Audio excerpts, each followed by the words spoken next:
Hello, my name is Scootaloo.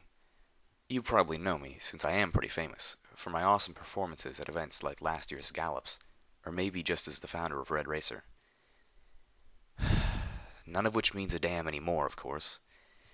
If you're hearing this, that means that Omega level threat protocols have been enacted, and you're now. Oh, damn it. Sorry. Okay, right now, I'm talking to you as Vice President of Stabletech. You've been appointed as Overmare, or, in the case of Stable 24, Overstallion, of a Stabletech life-preserving stable. You have been chosen for your sense of loyalty and duty, both to the ponies around you and to this company. And while the Stabletech HQ might be, probably is, nothing but blasted rubble now, our ideals live on in you. Your stable has been selected to participate in a vital social project. The first goal of your stable, like all others, is to save the lives of the ponies inside. But you also have a higher purpose, beyond saving the lives of individual ponies. We here at Stabletech understand that it doesn't do ponykind any good to save ourselves now, only to annihilate each other later. We must figure out where we went wrong. We must find a better way. And we must be ready to implement it as soon as possible once the stable doors open. And survive what our current leaders have managed to do to Equestria. Damn it. I really hope no pony ever has to hear this. Can't this all just be for nothing? They're really gonna destroy us all, aren't they? I'm sorry. Again, I'm totally off script. Where was I? Oh yeah. In short, Stabletech is working to ensure a more stable society for future generations. Inside the safe in your office, you will find a set of special instructions and objectives, as well as details on how your specific stable has been fitted to carry out your part. If at any point you believe that your part in the project is threatening the safety and security of the ponies in your charge, as a whole, you are to cease participation and take any necessary steps to rectify the situation. In any other circumstances, however, it is crucial that you keep to the directives provided, and keep Stabletech appraised of all results as per your sealed instructions. Thank you, from all of us, from all of Equestria. Thank you, and may some pony up there have pity on us all. Not the message I had been expecting. Now, my feelings about the stables were completely twisted up in my head, and I just wanted to forget about them entirely. Away with the old, embrace the new, right? I clapped my hoof on the computer again. Apple whiskey, another one of your specials, please. Apple whiskey, the bartending unicorn who owned and ran Turnpike Tavern, poured me another glass. Then, as I watched, he lined up 7 apples on the counter. Beautiful golden apples, quite unlike the pale and flavorless ones back, not home, and waved his horn over them, magically transforming them one by one into bottles of the most delicious, pain-numbing, mind-easing fermented apple beverage. Beside me, Calamity clapped his hooves on the floor in applause, and several mares in the tavern let up a whoop. Dunno why I was surprised, I half-whispered, leaning near Calamity. Your leader is a stallion, after all. Calamity's eyes perked up, and he gave me a look of shocked confusion. My leader? I don't have a leader. I couldn't tell whether he sounded more offended or worried. I hoof-waved. I heard him, over the Sprite bot. When it wasn't being Watcher, that is. Calamity looked at me with deeper confusion, and then broke into a too riotous laugh. What? Red-Eye? He turned to the rest of the bar. Hey, Everpony, little Pip here thought Red-Eye was our leader. The whole tavern joined in on the laughter. Good goodness, girl, cried one of the mares down the counter from us. Red-Eye ain't nothing but a puffed-up prancer. Hell, I don't even listen to that broadcast. Not when DJ's on the dial. Huh? Yep, agreed a buck from a nearby table as he gathered a pile of bottle caps from his cross-looking companions, many of whom were looking at colorful squares in disgust. Just let old Red-Eye try and come out here and make New Appaloosa part of his so-called New World. I'll personally take all his unity and brotherhood and shove it right up his. Just deal, the pony next to him interrupted grumpily.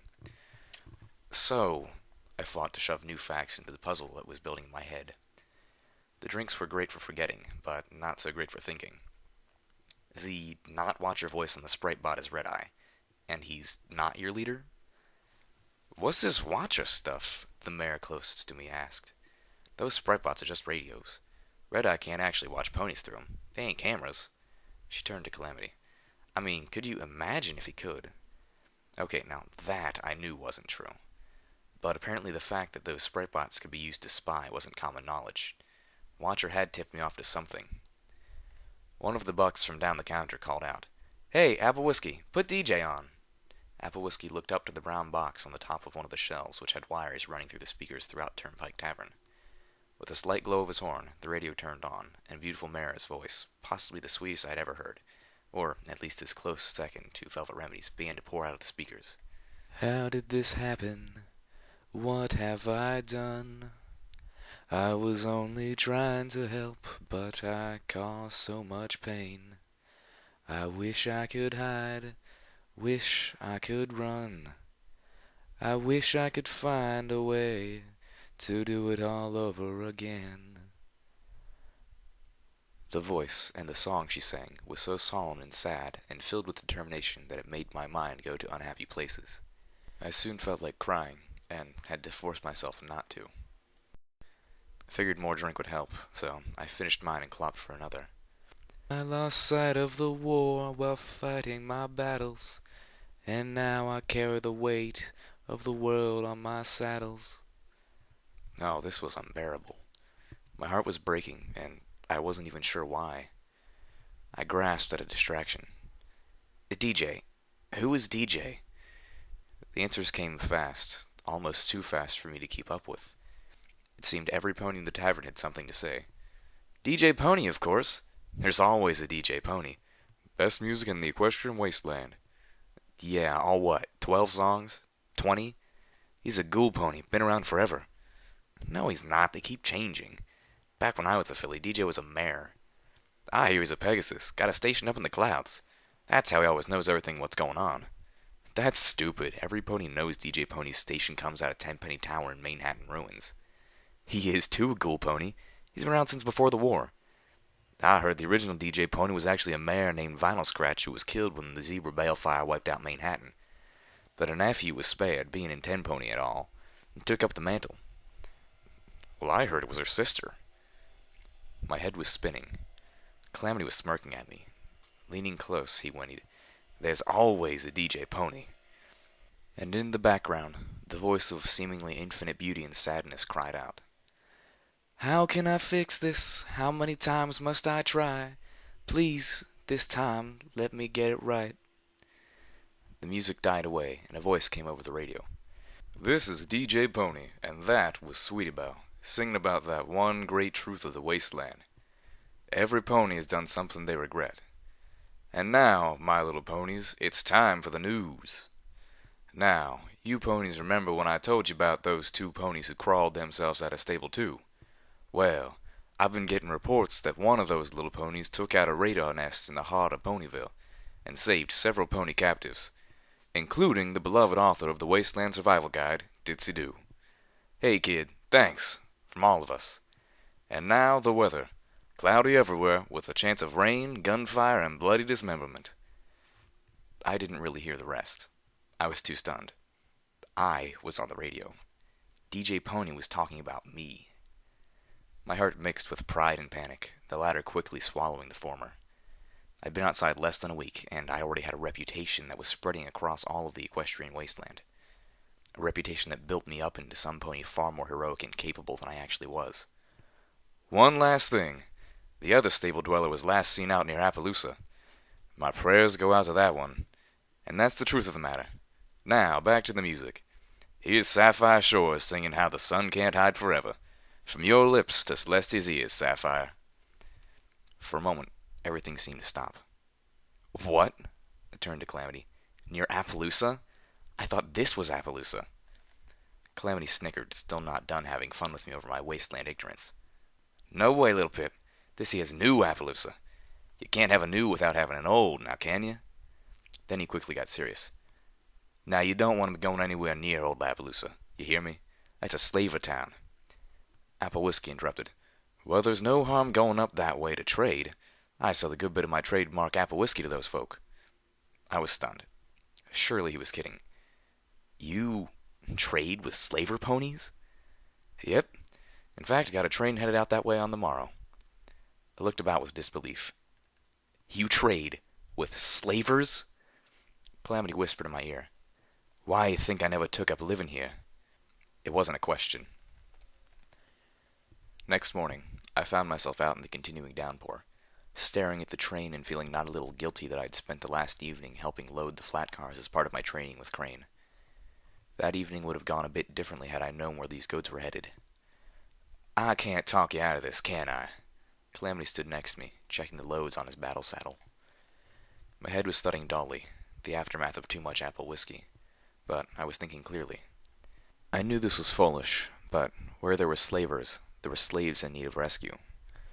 I knew part of me was just trying to live up to my overblown reputation, but I'd also been captive of slavers, if only for a few hours, and I just couldn't ignore the fact that there were ponies up there who needed some pony to care enough to try and help them. No. "Well, then I'm coming with you. Always wanted to take a shot at that damn place. Figure if there's two of us, might actually have a chance." His words left me feeling immensely relieved. "I'll talk to Ditzy-Doo for supplies. Don't want neither of us to run out of ammo up there. Or food. We can take the train up the mountains and out over the desert, but chances are we'll be trotting back." I mulled that over and suddenly realized that even if we had our own supplies, what about any of the ponies that we rescued? And would they be in any state to make that kind of trip? Not that such questions deterred me at all, but I'd have to find a way to talk to the ponies pulling the train to wait for us, as we robbed the town they were trading with, no less. I voiced my concern to Calamity. "You're going to have to do some fast talking if you want to convince them or anything like that," he replied, then seemed to have an idea. "I know some pony in town that just might have what you need to pull it off." Calamity trotted off, leaving me staring at the train once again. While I waited, I tried to familiarize myself with the train. Flat cars and box cars held supplies. Passenger cars, of which the train only had one, were for carrying ponies. The fancy red car in the back and the big bronze one with the smokestack which rode at the front were mysteries. I knew nothing about the former, and the latter I only recognized from a similar train car and the hodgepodge construction of absolutely everything. Curious, I asked one of the puller ponies what the cars were for. He was happy to answer. "That there in the back, it's called the caboose." He pointed the hoof towards the red car in the rear. "That has the brakes. You see, when we go up the mountain, we have to keep switching out puller teams because there's hard work. One team pulls, one team rides and keeps a lookout for raiders. But when we go down the mountain, every pony rides, and we use the brakes to keep us from going too fast." Now, he pointed at the one in the front. "That there's called an engine. It's for pulling the train. Although mostly we just use it for the whistle. Keeps the varmints off the tracks." "Huh. For pulling the train? I thought you bucks pulled the train." "Yep, we do." "Then—" "Well, 'cause the engine don't work without coal. Ain't got no coal. Ain't got no coal car, even if we had it. So instead, we use pony power." That didn't make any sense. So the engine is to pull the train, but the engine can't pull the train, so you all have to pull the train and the engine? I had to be missing something. Yep. Ugh. Okay, then why don't you have any coal? Where's the coal? The train pony rolled his eyes at me. "Oh, there ain't any coal in Equestria." I felt something in my head snapping. "All the coal's in a far, far away land." Then how was the coal supposed to get here? By train, of course. Ugh. That was it. I needed to stop learning about trains. They hurt my brain. This conversation had made the pounding in my head much worse. Splashing through the puddles, Calamity trotted back. After the train pony had gone back to his work, Calamity reared up and waved his forehoofs around, making a mock spooky face. "Ooh, all the coals in strange faraway lands, full of zebras. Ooh." I stared at him, nonplussed. "Done now?" He dropped back to standing and pulled a tin out of his saddlebag, offering it to me in his teeth. I levitated it closer for a look. The tin had a scratched-out picture of a zebra on it. "Those what in there are called party-time mentals. Brewed up using mentals and, well, some other stuff. Guaranteed to make you the life of the party. Those things will clear up your hangover, clear up your head, and make you the smoothest talking pony in all the wasteland." I looked dubious, but then I trusted Calamity, and what did I have to lose? Telekinetically opening the tin, I pulled out one of the little squares inside and put it into my mouth, chewing experimentally. I had to admit, they were tasty, although the aftertaste was kind of bitter, but I didn't feel any different than Whoa! The whole world shot into stark focus. Colors became brighter and more pleasant. Even the rain seemed nicer. And my thoughts. I was thinking more clearly than I ever had. I was figuring things out like never could before. By Celestia, where had this wonderful stuff been all my life? I felt confident. Figuring out just what I needed to say would be easy. I could talk any pony into anything, and I was about to prove it. Hours later, I stared out the window of the passenger car, watching the landscape roll by. Or at least as much of it as I could see, considering the sky had darkened and the rainfall had escalated again. Remembering the rivulets running down the cliff face near Stable 24, I prayed the storm wouldn't cause us trouble when going up the mountain. Talking the train ponies into waiting for us had been easy, making up for the crash when that party time mental wore off, leaving me feeling half blind and horribly stupid without its help. It was all I could do not to eat another right away. In fact, I would have done so if Calamity hadn't snatched the tin away. Even now, I cast furtive glances at his saddlebags. Think of something else. I tried tuning into the DJ pony station. It was barely audible through a haze of static. New Appaloosa, I figured, was near the edge of good reception. I tried another station on my pit-buck and found the music of the Sprite bots. Calamity told me to turn it off. Staring out the window again, I found my mind drifting until it settled on, of all things, Ditzy-Doo. I was wearing my utility barding, now upgraded to be effective armor thanks to the strange but cheerful Pegasus School. That poor pony, I thought. Seeing her home obliterated and then turned into a rotted mockery of a normal pony and made to live with that memory for centuries. Raiders, slavers, she'd suffered at the hooves of both of them. Actually seen things that horrified me to contemplate. And as if that wasn't enough, as a ghoul pony, it was as if she had a magical sword hanging over her brain, waiting to drop. It was amazing that she wasn't a broken wreck of a pony. I remembered her smile, wondering how she could be happy. And then I got it. Calamity asked, "What's got you smiling like that all of a sudden?" I chuckled to myself, shaking my head. Laughter is a virtue. What now? I smiled, holding back a laugh of my own. Maybe not giggle laughter, and definitely not bwahaha laughter, but the kind of inside laughter that allows a pony to take everything this world throws at her and not lose. Joy. Maybe it was a little stretch to call that laughter, but it was definitely a virtue. I turned back to the window, my own spirits somehow higher than they had been in days.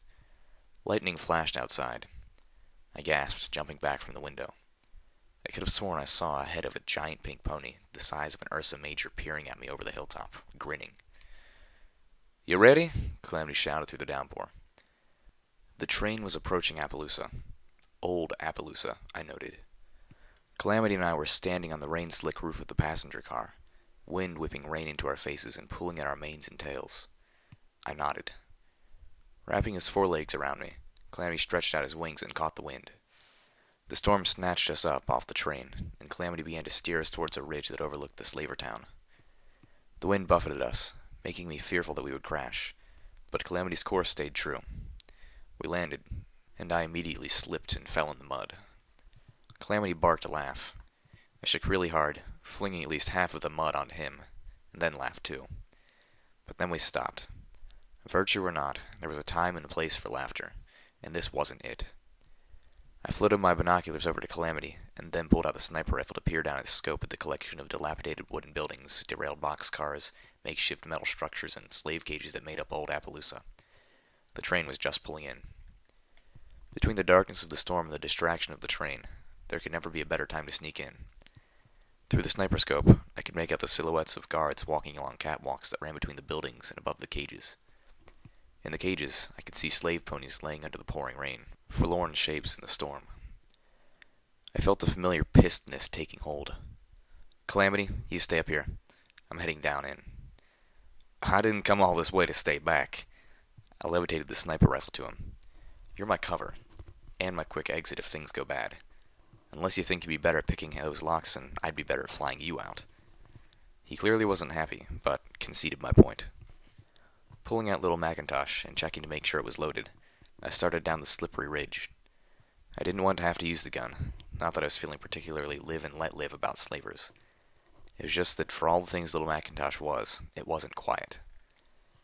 I was most of the way to the first set of cages when a flash of lightning illuminated the landscape starkly. If it hadn't, I would have been dead a moment later. As it was, I was merely screwed. Mines. All around the cages, the fucking slavers had scattered mines. The rain had washed away the dirt covering some of them, the orange metal casings reflecting the flash of light. There were surely more, but I had no idea how many, or where. After my session with Crane, I was much better at self-levitation, but that only got me to the fence. I was far less confident that I would have the power to levitate all the slaves to safety. "Hey, who's there?" A voice out of the darkness. The slaver pony. I wasn't the only pony to have seen something in that flash of light. Damn it. I scooted, moving as stealthily as I could. I hated to leave the slave pens, but I needed more time. If I shot, I'd bring the whole place down on me. If I tried to take out a slaver pony with my hoofs, I knew he'd be able to call for help before I took him down. So, instead, I decided to hide, slipping into the nearest shack. I immediately regretted it. The shack was only a few rooms, and from the one upstairs, I could hear what I really hoped was two slaver ponies going at it. I felt both embarrassed and disgusted. Trying not to make a sound, I looked about for a place to hide. I didn't want to be standing right inside the door if that guard pony decided to take a peek in the shack. I also started peeking in boxes. I knew this was stealing, not just scavenging, but these ponies stole other ponies, so I didn't feel they had a lot of standing room to complain. With a screwdriver and bobby pin, I didn't even spare the lockbox I found in the next room. Sitting inside, I found something unique. A little totem. A statuette of an orange pony with a yellow mane and tail, poised in mid-buck. What struck me was the 3-apple cutie mark, identical to the mark on Little Macintosh. I floated it closer to read the inscription on the base. "Be strong," and felt a sudden surge of magical energy. I'm not sure what it did, but I actually felt stronger. Not just physically, but in confidence. Slipping the statuette in my saddlebags, I finished my looting and the door banged open. "There you are!" I whipped around, sliding to the comfort of Sats, and fired 2 shots into the pony. One in the head and one in the chest, before he could reach me to pummel me with his spike-shod hooves. The sound carried. Immediately, the 2 ponies above stopped their intercourse and came charging down the stairs. Only one of them would stop to grab a firearm. Blam, blam, blam! Little Macintosh roared like thunder. The slaver pony with the gun never even got a shot off. I reloaded as quickly as I could. Luna, damn it. Well, I was in it now. Fire blasted past me as I dove behind a rock. The flamethrower. This fucker was attacking me with a flamethrower. "Oh, I smell roasted pony for dinner," snarled the slaver with the flamethrower battle saddle. "How about a little barbecue?" I was seriously hoping he was just being awful, that these ponies weren't so depraved as to actually eat other ponies. Lightning flashed. Thunder boomed above me. I ran for cover behind a crazily tilted boxcar. Flame whooshed out behind me, catching my tail. With a yelp, I thrashed at a nearby puddle with it until the flames disappeared. Ow, ow, ow, ow, ow. Come out, wherever you are." Cringing back, I brought out the combat shotgun. Little Macintosh had finally run out of bullets 5 dead slavers ago. 2 of those had been unicorn slavers wielding shotguns, and now I was in no danger of running out of shotgun shells anytime soon. The flamer slaver stepped around the corner and got a faceful. He went down hard. Swiftly, I took what I wanted from the body, leaving the battle saddle behind. I had neither the natural aptitude nor the professional training to use a battle saddle, and I didn't need that kind of weight slowing me down. I looked around nervously for more attackers. Including the pony with the flamethrower and the 3 back in the first shack, I'd put down a total of 9 slavers. A lot, but by no means a town's worth. I was surprised that all the gunfire wasn't drawing a lot more attention. The thunderstorm might account for much of that, and these guys seemed to have a level of stupefying ego that prevented them from just running to get more help. But there had to be more at play than just dumb luck. Dumber slavers and the weather. Battling the slaver guards was pushing me closer to the huge multi-story barn at the heart of town. There was a lot of light pouring out from the windows, and a lot of noise. As I drew closer, I could hear music. I checked my pit buck, but old Appaloosa appeared out of the range of every station except for one, the Spritebot station. How that station covered every place, I had no idea, although I suspected the Spritebots themselves might actually be acting as relays too. This music, however, was not that music. Going in the front door would surely have been death, but creeping up the catwalks to a second-floor entrance proved safe. I tried to slip in quietly, but the moment I had cracked the door open, the wind flung it open with a wide crash. I cringed, then poked my head inside. The room was empty. Of ponies, at least. It was crammed with broken furniture and old filing cabinets. Bottle caps, ammo, and packages of cigarettes were in several of the cabinets. They found a new home in my saddlebags. I didn't smoke, and had no intention of starting. But I could sell the packs to Ditzy-Do, who would resell them to the surprising number of Appaloosians who did. A door towards the far end opened onto a balcony. From there, I could see the Manticore's share of the room was a wide-open saloon packed with ponies who were drinking, gambling, and watching the performance on stage directly below me. The balcony ringed the saloon, and there were guard ponies walking around it in a pattern. They were focused on the chaos below and hadn't spotted me.